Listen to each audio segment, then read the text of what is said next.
Como ya comentaba, esto es parte de la sección de El Mostrador, que se llama Agenda País 2030, que empieza sobre el futuro y la sustentabilidad. Y esperemos que haya sido el teléfono y no Danisa la que se dio vuelta. Aquí Al estoy. menos fue el teléfono.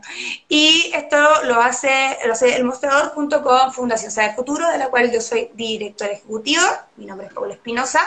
Y estoy aquí con Denisa, que también es directora ejecutiva. Dos mujeres directoras ejecutivas, así que, ¿por qué no decirlo? De Fab Lab, un laboratorio que, como les comenté a algunas personas que se integraron antes, se define a sí mismo como un laboratorio abierto, ¿ya? Danisa además es diseñadora industrial y lidera este equipo donde trabajan otras personas que nos podrá ya ir contando y que además se define como una comunidad creativa, o sea, conceptos súper interesantes. Solo como un pie de página, yo conocí a Danisa también por un foro que nos invitaron y me pareció que el trabajo que hacían en Fab Lab era muy interesante, muy fabuloso, y desde ahí comenzamos una relación virtual porque, bueno, hemos estado en pandemia. Creo que nunca hemos estado en vivo Nunca hemos juntas. estado en vivo. Así que, Sí. bueno, agradecerle que aceptó nuestra invitación y me parece que es súper bueno que nos pueda contar lo que ahí hace, porque está muy en sintonía con lo que a nosotros como fundación nos interesa, que es estar pensando en los efectos y en cómo la tecnología está en nuestra vida cotidiana y cómo tenemos que llegar como a algún punto de convivencia con ella, que no esté como la tecnofobia, pero al mismo tiempo tampoco sea como la salvación de todo y una super utopía. Vemos hoy Exacto. día lo que está pasando con ahora la guerra de las vacunas, por ejemplo. Y el lugar donde estamos como país, lo que nos recuerda es que somos un país tercermundista, totalmente, ¿cierto? Porque sabemos que somos los últimos de la cola. Así que aprovecho esa coyuntura Así es. para mi primera pregunta, porque cuando yo te conocí, de hecho estabas haciendo esta presentación y estabas hablando de Chile, cómo ha sido sus decisiones en su desarrollo, ¿cierto? Económico. Y te Sí. reías un poco ironizabas, ¿cierto? Con esto del país exportador. Entonces, y con estar dando respuestas a las necesidades ajenas de otras naciones. Entonces, mi primera pregunta sería, ¿cuál es un problema?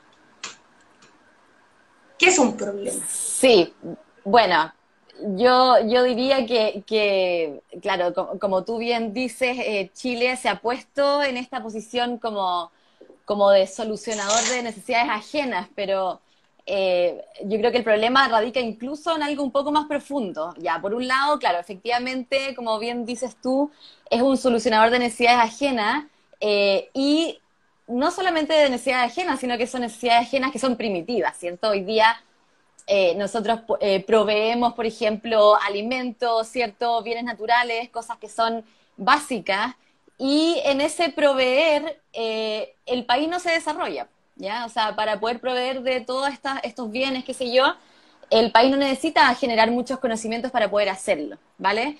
Y por otro lado, que podría ser incluso peor aún, Chile es un importador de soluciones ajenas, ¿ya?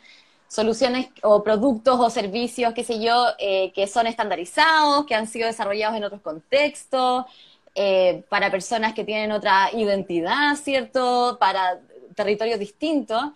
Y en ese sentido, esa posición, desde ambas dimensiones, nos convierte en un país que es hiperdependiente, en un país que es hiperconsumista, ¿cierto? Y en un país que finalmente es un hiperproductor de basura, ¿cierto? Eh, Esta posición de alguna manera calza muy bien dentro del sistema productivo que tenemos hoy día en el mundo, ¿cierto? Sabemos que es un sistema productivo que es hiperlineal, es muy poco dinámico, ¿cierto? Está basado en el tomar, hacer, desechar, ¿cierto? Y en donde de alguna manera hay categorías de países. Están los países como el nuestro, ¿cierto? Que nos dedicamos a explotar y exportar nuestros bienes naturales. Está esta minoría de países como China, ¿cierto? Algunos países europeos que son los que transforman estas materias primas en productos.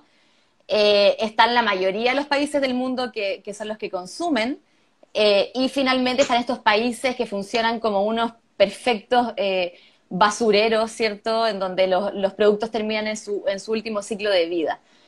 Eh, llegó la Y, pandemia, llegó la sí, pandemia, la olla se destapó, ¿cierto?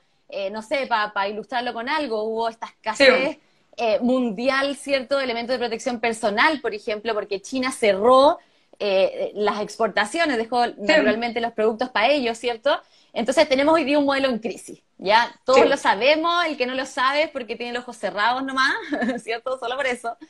Y bueno, es un modelo que está en crisis desde la perspectiva social, desde la medioambiental, ¿cierto? Y si nosotros empezamos a participar como de estos nuevos discursos, estas nuevas cosas que se están hablando, vemos que la cosa va tendiendo como a hablar desde la economía hacia las economías, ¿cierto?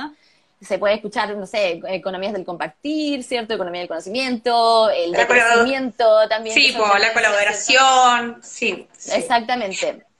Entonces, en ese Y en ese, sentido, en Chile tenemos como que se nos dio vuelta un reloj de arena, ¿cierto? sí, Y resulta que ahora todos estos modelos y nuevas propuestas tienen que ver con volver hacia una producción más local, hacia una autosuficiencia de los territorios, ¿cierto?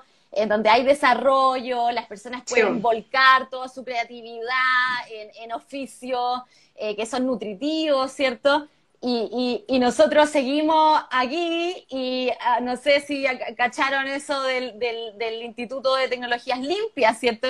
Por ejemplo, sí, ese Una, es un ¿cachai? Una ejemplo, industria donde teníamos la oportunidad de poder de generar desarrollo y que ese desarrollo bajara como a todo el sí, tejido social, ¿cierto? Se lo entregamos a unos gringos. sí. Entonces, Y no, no sé, no vamos a solo, tener que no aprender. solo, ahí lo quiero conectar porque no solo a unas universidades estadounidenses, sino universidades que están financiadas e intervenidas porque ya se permite por corporaciones. Entonces, aún más polémico, ¿cierto? Exactamente. Y ahí lo quiero enganchar con lo que ustedes hacen en Fab Lab, porque efectivamente la pandemia destapó la olla, como que dejó al descubierto todas las falencias, no Sí, solo en Chile, sino en muchos lugares, pero ustedes existían sí, antes de la pandemia. Entonces ahí me gustaría saber cómo sí. surgieron, por qué y cómo se comenzó a generar este lugar y cómo se comenzó a lograr que fuese sustentable este espacio. Sí, bueno, no lo es. No es un... No. Bueno, el Fab Lab nació alrededor del 2012 como un laboratorio de prototipado, ¿cierto? Fue a través de un MESESUB, que son estos fondos de educación, y estaba orientado principalmente que personas pudiesen ir a realizar sus ideas, ¿cierto? Estaba muy basado como en metodologías de desarrollo de proyectos, metodologías más hoy día están un poco obsoletas.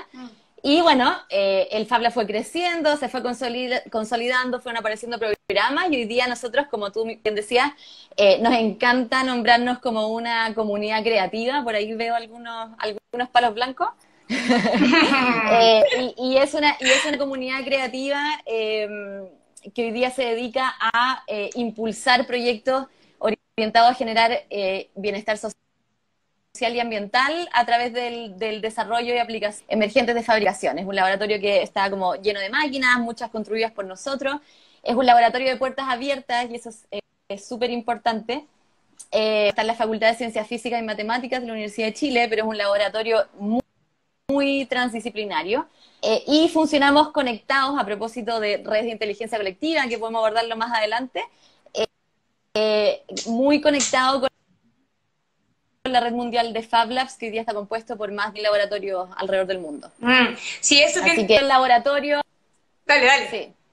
A A propósito, propósito de qué me estás diciendo. sí, como yo creo que el Fab Lab se mueve mucho como en este contexto, como de lo que hablábamos antes, de esta necesidad como de cuestionar las bases del sistema creativo, del sistema productivo, de la cultura material, ¿cierto? Claro. Y poder proponer como nuevos escenarios que estén basados en lógicas distribuidas, más regenerativas, para poder otorgarle mayor autosuficiencia a nuestros territorios. Y finalmente es un Sí. punto de encuentro donde todas estas magias suceden.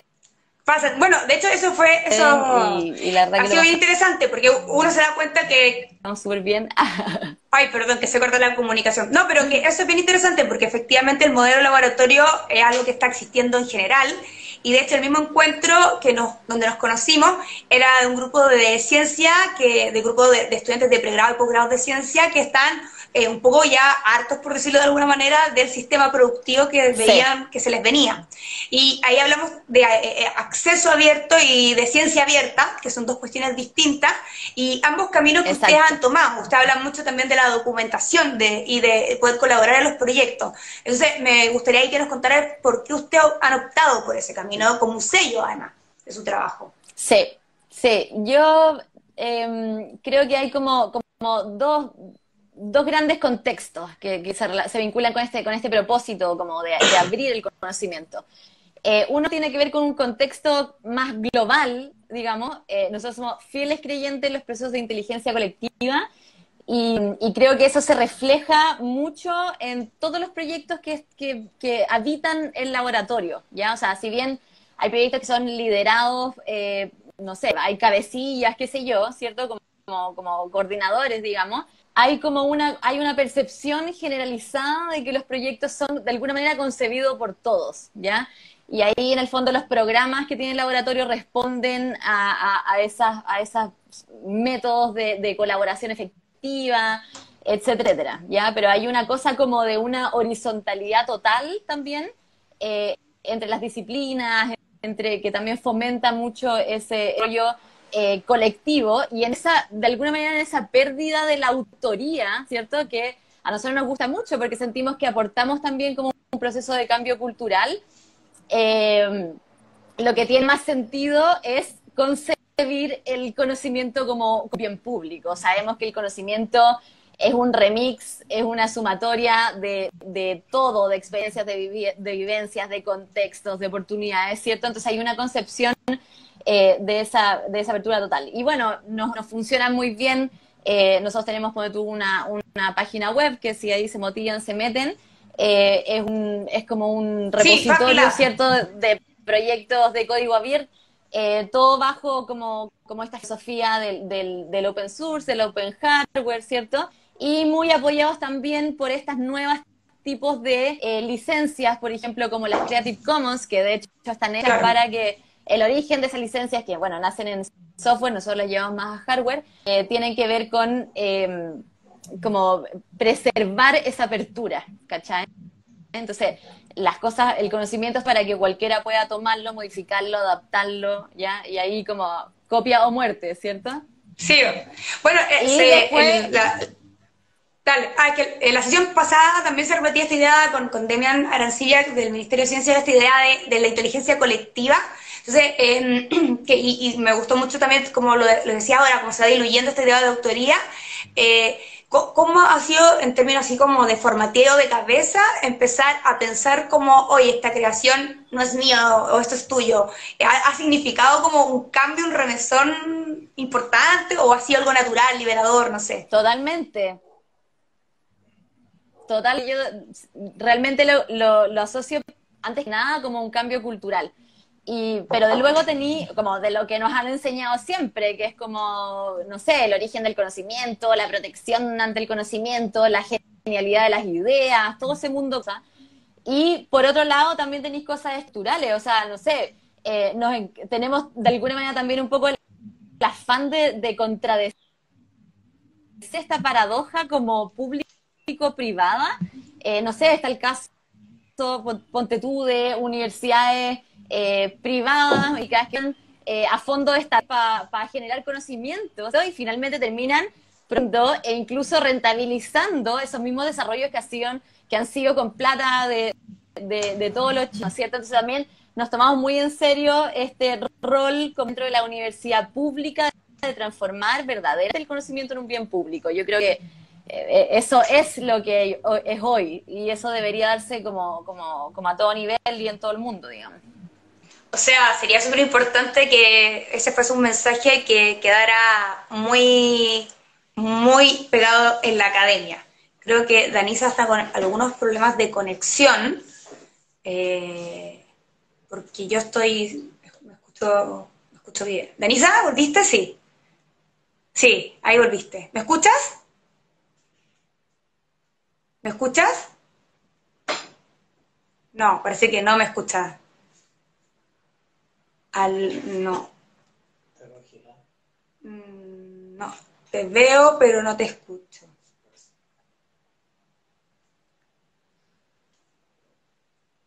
Eh,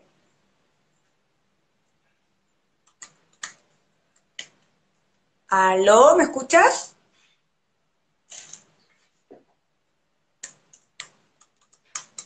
Bueno, Denisa está ahí resolviendo algunos problemas técnicos, caminando, buscando yo creo que una mejor conexión. Y quiero hacer un pequeño resumen. Estamos hablando con Denisa Peri. Ella es directora ejecutiva de Fab Labs, que es un laboratorio abierto que funciona en la Universidad de Ingeniería de la Universidad de Chile, en Buchef. Tiene su página web, yo les recomiendo que ingresen porque van a poder encontrarse con los proyectos que realizan y que son sumamente interesantes. Y es una invitada en este ciclo de Agenda País 2030 que tiene que ver con la tecnología y cómo nos afecta, porque ellos trabajan de una manera colaborativa, comunitaria, y donde ciertos conceptos como innovación, colaboración, se ponen en juego y que son a veces como fáciles de decir, pero difícil de llevar a la práctica. Entonces es súper bueno ver cómo esto se concretiza finalmente en un trabajo real, y es lo que hace FabLab. Por eso es súper interesante lo que nos cuenta la Danisa. Que está con estos problemas de conexión y que bueno, que tiene que ver con esto que estamos hablando. Hola, Hola. ¿me escuchas? Sí, ahora sí, sí. Que bueno, los problemas de conexión también, pues, o sea, los problemas que tenemos con nuestras cuentas de servidores de internet, que no son menores a propósito de todo lo que está pasando y de cómo se están privatizando ciertas cuestiones. Acá Le Manuel nos dice que necesitamos internet como un derecho. Y bueno, ahí introdujo una pregunta porque hace poco yo estuve Sí, en un Juan, conversatorio y gracias. hay una representante del gobierno argentino que estaban haciendo un programa de conectividad para barrios y hablaba de internet, la conectividad como un derecho, desde una perspectiva de derecho. ¿A ti eso te hace, por ejemplo, sentido? Tot- Totalmente. Sí. Totalmente, totalmente. No, eso es fundamental, está como en las bases de, o sea, si hablamos de tecnología, la conectividad es Claro. lo primero, O ¿cachai? sea, El primer uso que le debiésemos dar a la tecnología es la sí. conexión. Y finalmente eso también va a abrir acceso al conocimiento y claro, debería ser como Sí. la base, digamos. Bueno, y Todo discurso es retórico. sí, y Dime. bueno, de hecho, ustedes pudieron funcionar gracias también a Internet, porque cuando fue la pandemia, que fue una de las preguntas que partió, antes que tú te conectaras, que fue Sí. cómo funcionaron durante la pandemia, y entiendo que cada uno se llevó una máquina a su casa. Ahí si nos puedes contar un poco cómo se materializó el trabajo colectivo en pandemia. Sí, bueno, hicimos esto como de construir el laboratorio, cada uno se fue con alguna herramienta, ¿cierto?, para la casa.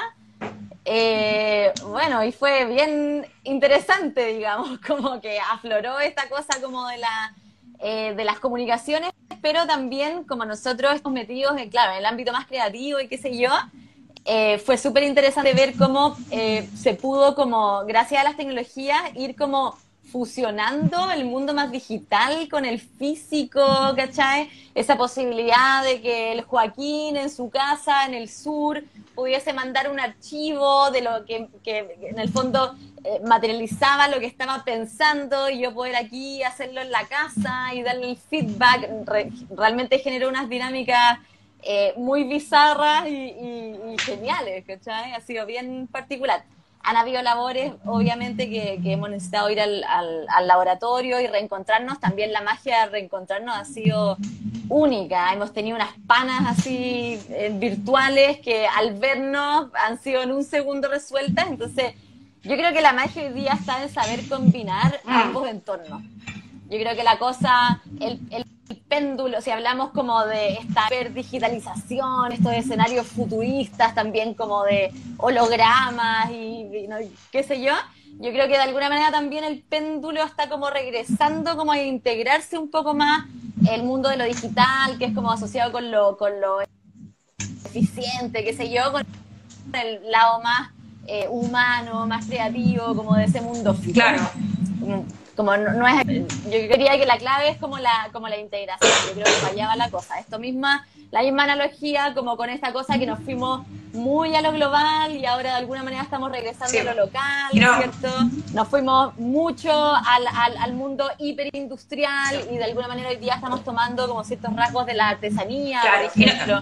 Yo creo que hoy día estamos en un momento en que se van como fundiendo muchas relaciones binarias que teníamos hhasta ahora sí, como pues bien y nos marcadas. empezamos a dar cuenta de que necesitamos que la población en general esté vinculada a la tecnología, no solo un grupo de personas.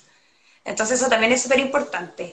Oye, como para ir cerrando, Totalmente, o sí, sea, sí, has usado harto la palabra como, bueno, colaboración, pero además está detrás de todo esto la idea de innovación e imaginación.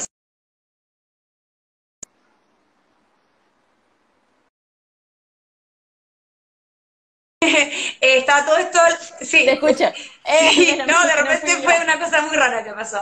La idea de, Mostrando el sí, hacha. esos teléfonos, es que esto es chino. eh, bueno, esta es la idea de innovación y de imaginación, y que también son siempre palabras como que empiezan a estar como conceptos como medio en disputa, a quién pertenecen, quién los puede decir, etcétera.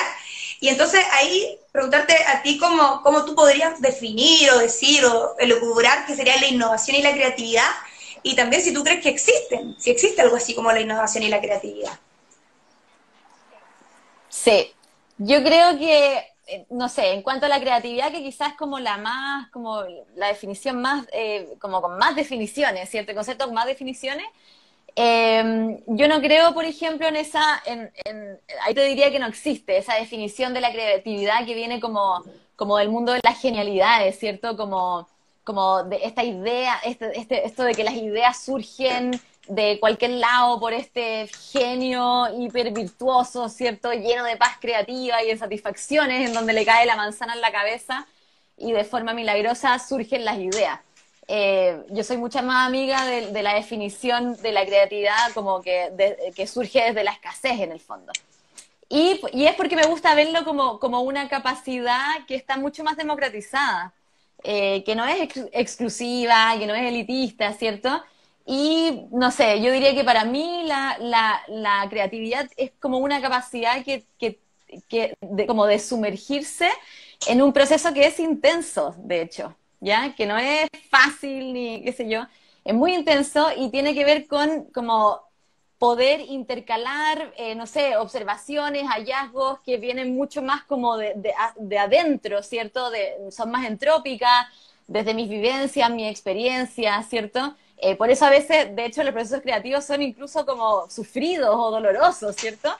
Con mi contexto, mi entorno, ¿cierto? Teniendo la capacidad de tener una visión más sistémica, que implica estar como súper fundido con el mundo, ¿cierto? Entonces, es la capacidad de integración de estas ambas dimensiones, la capacidad de conectarlas, de abstraerlas y finalmente materializar en un proceso que es súper iterativo y que exige de mucho rigor, de mucha disciplina, ¿cierto? Ahí lo cruzo como con esta idea del remix, ¿cierto? Como una mezcla de todos. Y yo personalmente creo que la creatividad flora mucho más en procesos que son Sí. colectivos. Acá, perdón, Como en como en esta, esta, como bueno, con el trabajo que hacen realizar ustedes, po. Sí. exactamente, como creo que ahí está, y ahí para mí surge como la innovación, cuando somos capaces como de administrar esta diversidad de hallazgo y de experiencias y no sé qué, en torno a un desafío que lógicamente está movido por un propósito que es común y que es colectivo. Entonces, desde esa perspectiva, sí, po, en el Fab Lab lo que quiere fomentar el Fab Lab es justamente Sí. eso. Aquí ¿Cachai? Magnus Eh, Collazo, Collazo no, pregunta, ¿les parece que para garantizar el derecho fundamental a la conexión digital, Internet, se debe regular en la nueva constitución chilena garantizar un mínimo digital en calidad y alcance? ¿Cómo ves tú eso? sí, yo creo que lo digital ya está tan integrado que es muy fácil percibirlo como derechos fundamentales. Así que yo creo que de todas maneras este tipo de herramientas, posibilidades, oportunidades debiesen tener lógicamente un espacio dentro de lo que es un proyecto país y lo que el proyecto país quiere para sus ciudadanos que lo componen. Así que yo no sé cuál es la forma, pero de todas maneras en el fondo y en los contenidos, de todas maneras deberían existir derechos digitales. Bueno, y ahí hay expertos en Chile también que se dedican a estos temas y que tienen mucho que decir y mucho que aportar. Y en ese sentido, porque así claro, que sí, de todas maneras. Ni tú ni yo somos abogadas ni constitucionalistas, pero dentro de la discusión que se está dando a propósito de esta pregunta, ¿sí? ¿Paula? ¿Me pierdes? ¿Aló? ¿Me escuchas? Como que no veo un chat todavía. ¿Qué cosa? ¿Me Yo te escuchas? escucho, sí, sí, sí. Ay, no, se nos quedó pegada la Danisa. ¿Danisa? ¿Vuelves o no? Ah, creo que esto es una intervención. ¿Alguien no quiere que hablemos Sí. de colaboración e innovación? No, si tú crees que estos temas se están poniendo realmente en la agenda, si tú ves a los candidatos y candidatas a la constituyente que están como abriendo bien los ojos respecto a esto, o todavía Te ves como... escucho, te Sí, escucho. o los ves como que no están pensando aún. Te escucho, sí. Te escucho. ¿Me escuchas? ¿Escuchaste la Te pregunta? escucho. Sí, sí. No, lo que te pregunto es Yo si ves tú que los candidatos y candidatas, también, yo también. sí, sí, a constituyentes, están pensando en estos temas, en tecnología, en la digitalización. ¿Cómo ves tú esa discusión?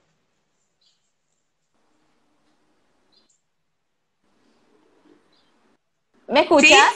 ¿Sí? Te escucho. Entonces, Sí, te escucho. ¿escuchaste la pregunta? Te escucho. ¿Escuchaste la pregunta? Creo que no me escucha la pregunta. Bueno, creo que vamos a tener que cerrar porque no estamos con problema de conexión y estamos en la hora. Así que, bueno, queda pendiente, pero de todas maneras sufrimos ya algo de cómo ve estos derechos digitales y la importancia de empezar a discutirlo en la nueva Constitución. Y yo los dejo a todos súper invitados a que entren a la página de FabLab, que vean lo que ellos hacen, que en realidad son soluciones Sí, súper yo creativas. no sé, creo que no. Sí, te escuché la pregunta. ¿Me Sí, escuchas tú? sí, sí, sí. Sí. ¿Me escuchas? Bueno, Te escucho, te bueno, escucho. eso, creo que vamos a cerrar porque ya la conexión no nos está funcionando. Pero eso, te agradecemos mucho, Danisa, y los invito a todos. Sí, o sea, yo creo, sinceramente, creo que no han Sí, entrado sí, los temas con la fuerza. ¿Sí? ¿Me escuchas? eso, ya. Escucho. Bueno, menos en la página de FabLab y tendremos otro momento en que Danisa hablarnos, volverá a conversar. Así que muchísimas gracias a todos los que estuvieron presentes. Chao, gracias.